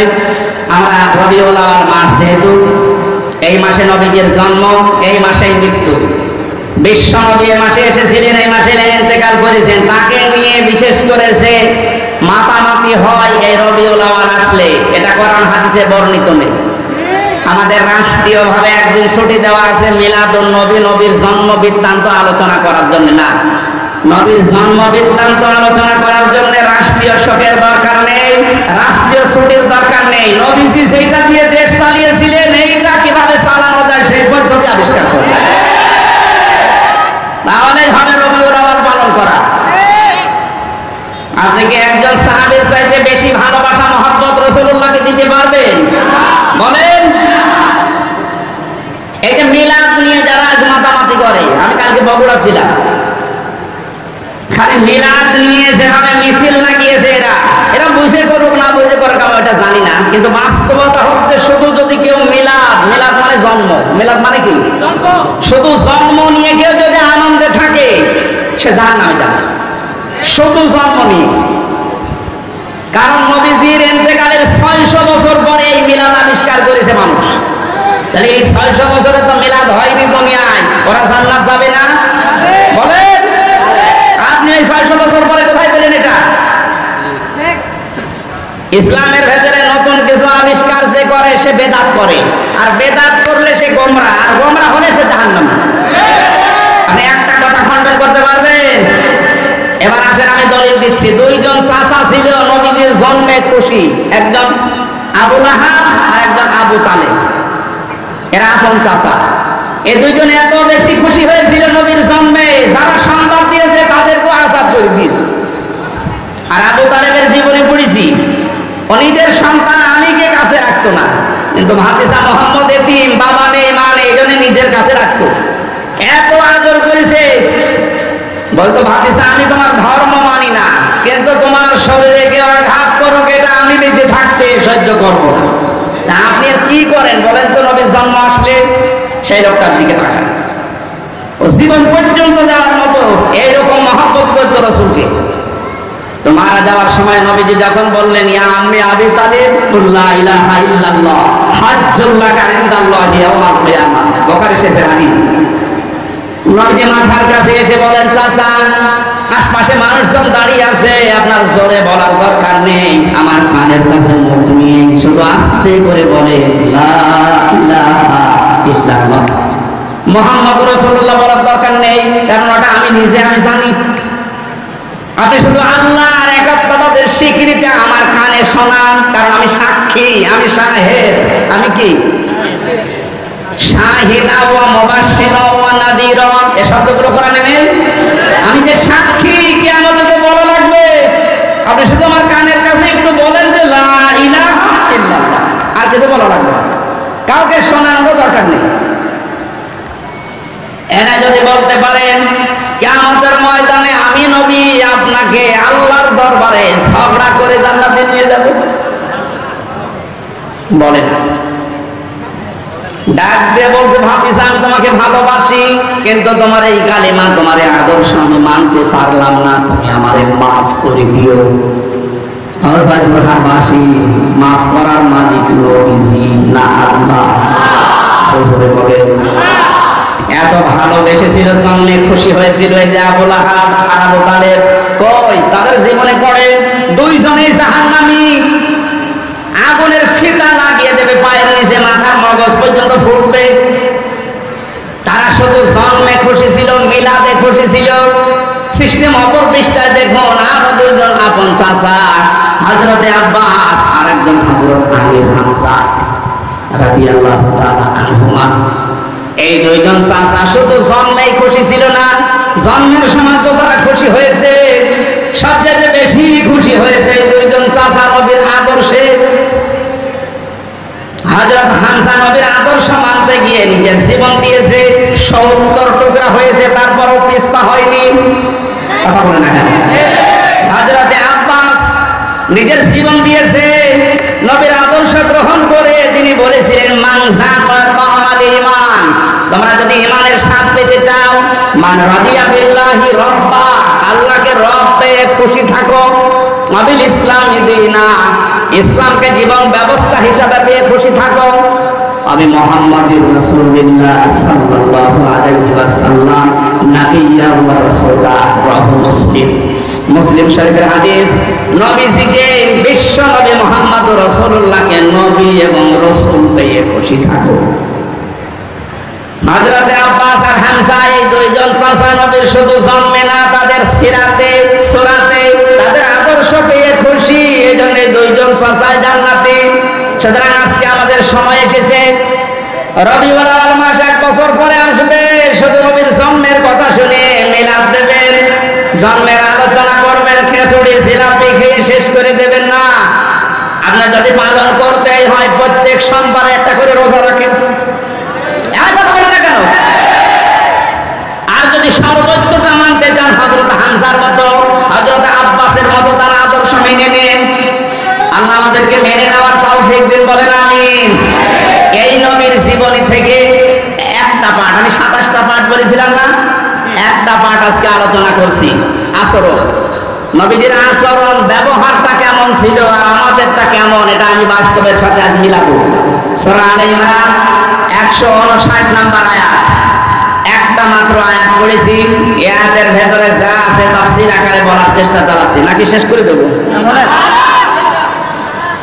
জবান খুলে কোরআনের আয়াতে প্রবেশ করেন। আউযু বিল্লাহি মিনাশ শাইতানির রাজীম, বিসমিল্লাহির রহমানির রহিম। فبما رحمة من الله لنت لهم ولو كنت فظا غليظ القلب لانفضوا من حولك إلى آخره। সূরা আলে ইমরান নামকরণ আছে, ঐতিহাসিক প্রেক্ষাপট আছে, শানে নজুল আছে, এই আয়াতের ব্যাকগ্রাউন্ড আছে। এগুলো বিভিন্ন মাহফিলে তাফসিরে আপনারা সহজে পেয়ে যাবেন। আমরা এবার মূল শিক্ষায় যাচ্ছি।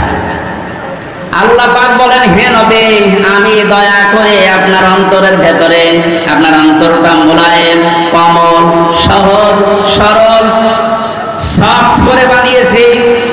আপনি যদি কঠোর হতেন, কর্কশ ভাষী হতেন, তাহলে আপনার কাছে মানুষ ভিড়ত না, আপনার আশপাশ থেকে মানুষ সব চলে যেত। আপনি যেহেতু নরম দিলের মানুষ, মানুষদেরকে আপনি ক্ষমা করেন আর তাদের জন্য ক্ষমা চান। কোন কাজ করতে হলে যারা অধীনস্থ আছে তাদের সাথে পরামর্শ করে করবেন। কাজটার যখন সিদ্ধান্ত নেওয়া হয়ে যাবে তখন ভরসা করবেন একচ্ছত্রভাবে আল্লাহর উপরে। যারা ভরসাকারী তাদের আল্লাহর উপরে ভরসা করা উচিত। এইটা বাংলা অর্থ ছিল। আমরা তাফসিরে যাই। নবীজিকে আল্লাহ এত কোমল, এত সফট একটা হৃদয় দিয়েছিলেন, তার যে আচার ব্যবহার গুলো আল্লাহ পাক তার আচার ব্যবহার প্রমাণ করতে গিয়ে একটা নাম দিয়েছেন, খুলুকুন আযীম। হে নবী, আপনি মহান চরিত্রের উপরে প্রতিষ্ঠিত। জোরে বলেন সুবহানাল্লাহ। নবীজির যে আচরণগুলো ছিল, প্রথমে শিশুদের সাথে ধরেন, এটা বাচ্চাদের সাথে যার যে আচরণ, হাদিস প্রমাণ করছে। নবীজি রাস্তা দিয়ে যখন হেঁটে মসজিদে নববীতে কাবা শরীফে যেতেন, রাস্তার আশেপাশে বাচ্চারা খেলাধুলা যারা করত, বিশ্ব নবীকে দেখলে নিজের মা, বাবা, বড় ভাই সব ছেড়ে নবীর কাছে ছুটে আসতো। আমাদের ভেতরে চরিত্রটা অনেকের নেই। বাচ্চাদেরকে আদর করা, মহব্বত করা, ভালোবাসা দেওয়া। নবীজি বলেন, ছোটদের সাথে আমার ভালোবাসাটা, আমার আন্ডারস্ট্যান্ডিং এমন ভাবে পয়দা হয়েছিল, আল্লাহ তৈরি করে দিয়েছিলেন। বাচ্চারা যদি নিজের মা বাবাকে দিনের পর দিন, মাসের পর মাস, বছরের পরে বছর না দেখতো, আমি নবীর সাথে থাকলে ওরা মনে করতো মা বাবার সাথে আছে। হযরতে যায়েদ রাদিয়াল্লাহু তাআলা আনহু, তিনি বিক্রি হয়ে গেলেন একবার ছোটবেলায়। ভাগ্যটাকে খাদিজাতুল কুবরার কাছে পৌঁছিয়ে দিয়েছে। হযরতে খাদিজা তার স্বামী মুহাম্মদুর রাসূলুল্লাহর কাছে উপহার দিলেন যে আমি কাজের লোক হিসাবে আপনাকে দিলাম, আপনি খেদমতের জন্য নিয়ে নেন। 7 দিন হয়ে গেছে। হযরতে যায়েদের বাবা এবং চাচা খবর পেয়েছেন মক্কাতে মুহাম্মদুর রাসূলুল্লাহর কাছে আছে তার সন্তান।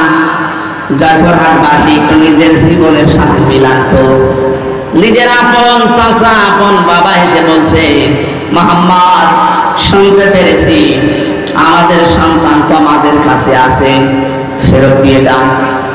নবীজি ডাক দিয়ে বললেন, আপনারা কে? আমি চিনি না। আমরা যায়েদের পিতা, এটা যায়েদের চাচা।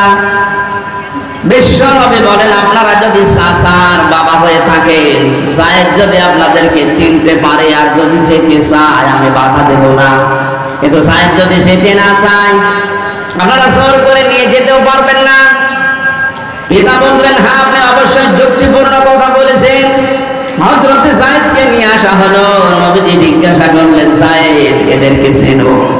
হযরতে যায়েদ বলে, হে রাসূল, এটা আমার বাবা আর এটা আমার চাচা। হযরতে যায়েদের পিতা ডাক দিয়ে বলে, যায়েদ, তাড়াতাড়ি বাড়িতে চলো, তোমার মা কান্নাকাটি করছে, অসুস্থ হয়ে গেছে, কাঁদতে কাঁদতে। সম্পদ যা আছে, তুমি তোমার একক সন্তান, সব তোমার দিয়ে দেব।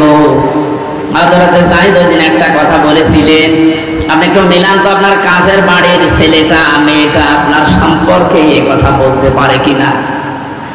হযরতে যায়েদ বলেছিলেন, হে আমার পিতা, হে আমার চাচা, বাড়ির সম্পদ সব যা আছে সব আমাকে দিয়ে দিতে চান। এই 7টা দিনে লোকটার কাছে থেকে যে ব্যবহার আমি পেয়েছি, তামাম দুনিয়া দিলেও একে ছেড়ে যাওয়া যায় না। কি ব্যবহার পেয়েছিলেন নবীজির কাছে মাত্র 7 দিনে ছোট মানুষটা।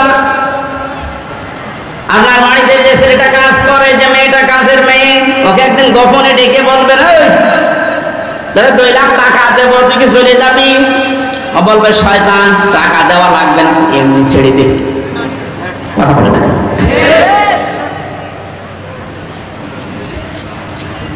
হযরতে আনাস ডাক দিয়ে বলে, আমি কাজের মানুষ ছিলাম। আমার মা উম্মে সুলাইম নবীজি যখন মদিনায় হিজরত করে আসে, তখন আমার মা আমাকে হাদিয়া দিয়েছিল। 10টা বছর নবীজির বাড়িতে আমি খেদমত করেছি। যখন যেটা লাগে আমি এনে দিতাম। কিন্তু আল্লাহর কসম, আমার নবী কোনদিন এই 10টা বছরে কোনদিন আমাকে ধমক দিয়ে কথা বলেননি। তোরে বলেন আল্লাহ আল্লাহ। বিষয়টা শুনতে যত সহজ মনে হচ্ছে, যে যে চেয়ারে বসে আছেন ওই জায়গা থেকে ভাবেন তো আপনার অধীনস্থ লোকদের সাথে আচরণ করা কত কঠিন। 10 বছর না, 10টা দিনও আপনি পাবেন না।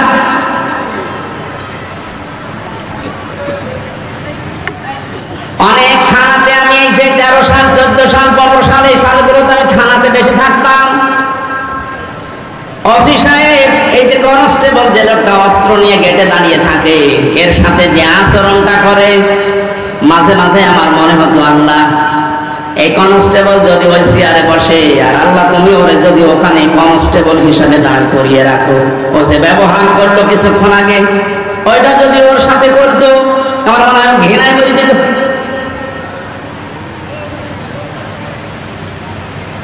আপনার তার শুকরিয়া আদায় করা দরকার ছিল যে ও একজন মানুষ, ও ডিগ্রি পাস, আমিও ডিগ্রি পাস, আমাকে চেয়ারে বসিয়েছেন আর ওরে অস্ত্র নিয়ে দাঁড় করিয়েছে গেটে।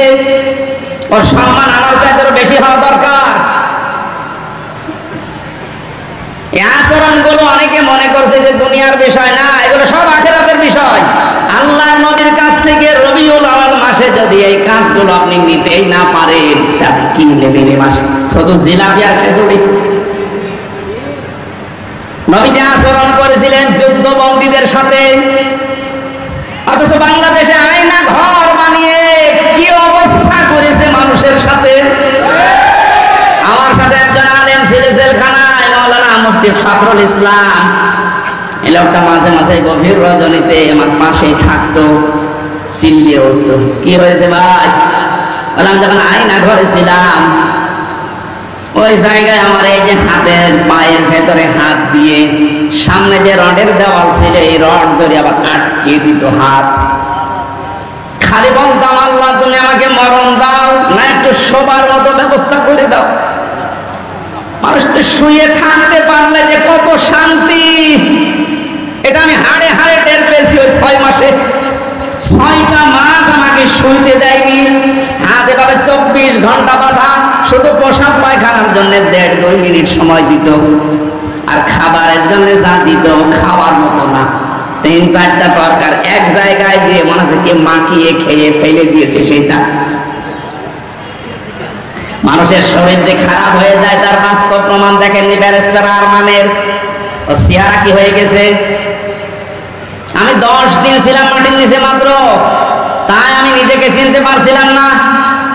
আর সে 8 বছর, অথচ বিশ্বনবী যুদ্ধবন্দী যারা সাহাবীদেরকে বলতেন, নিজেরা না খেয়ে থাকবা, যুদ্ধবন্দীদেরকে ভালো খাবারটা খাওয়াবা। আর আপনি নিজেও তো বলেন, ওই নবী আমার, ওই নবী আমার নবী। আপনি হজ করে আসেন, সালাম দিয়ে আসেন, সেখানে গিয়ে আপনি জানতেন নাই যে 15.5 বছর কত মানুষ মাটির নিচে আছে। আয়না ঘরের সাথে যারা সম্পৃক্ত তারা জানতো না। তারা তো সব নাম দেখেছেন, কামরুল আহসান, কি সুন্দর নাম,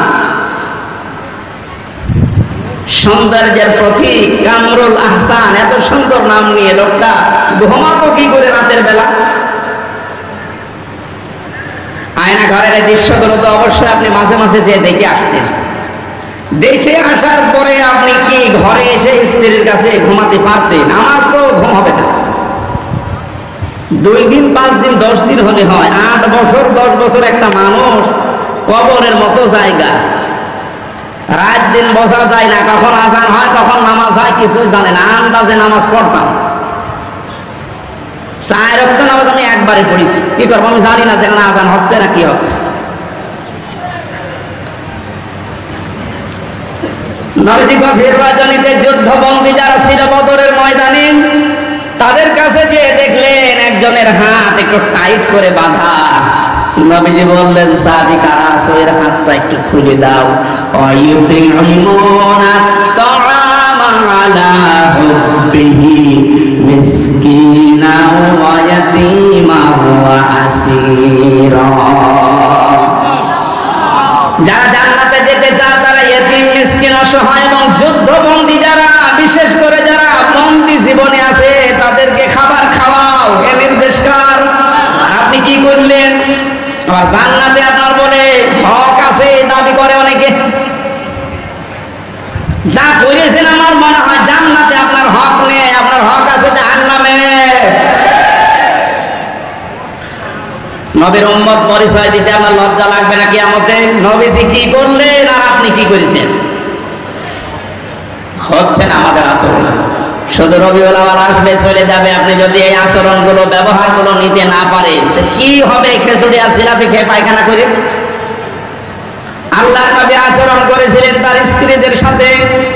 বিশ্বনবী নিজে রাষ্ট্রের দায়িত্ব পালন করে এসে দেখেন হযরত আয়েশা রুটি বানিয়েছেন আর বকরি রুটিগুলো একটা একটা করে নিয়ে চলে যাচ্ছে। অনেক রুটি বানাতে বানাতে ছোট মানুষ ঘুমিয়ে গেছে। আমার মনে হয় আমাদের মতো স্বামী যারা চাকরিজীবী, ব্যবসায়ী, মাঠে কাজ করে, বাড়িতে এসে যদি দেখতো যে তরকারি ছাগলে নিয়ে যাচ্ছে আর বউ পড়ে পড়ে ঘুমাচ্ছে, ওখানে পিটিয়ে হাত মারা করে ফেলত।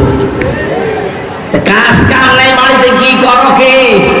নবীজি এসে নিজে আটাগুলো, নিজে খামের বানিয়ে আটাগুলো তৈরি করে, রুটিগুলো তৈরি করে, গোশত তৈরি করার পর হযরতে আয়েশাকে এবার ডাকলেন। ডাক দিয়ে বলে, আয়েশা, দেখলাম তুমি ঘুমিয়ে গেছো, তোমার ঘুমের ডিস্টার্ব হবে এই জন্য কিছু করি নাই। আমি নিজেই নতুন করে আটা খামির করে রুটি বানিয়ে গোশত বানিয়ে রেখে দিয়েছি, এসে আমরা দুই লোক খাই। হযরত আয়েশা কেঁদে ফেললেন।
স্বামীকে তাগিদ দেয়, তুমি যাই করো রক্তের সম্পর্কগুলো ঠিক রাখো।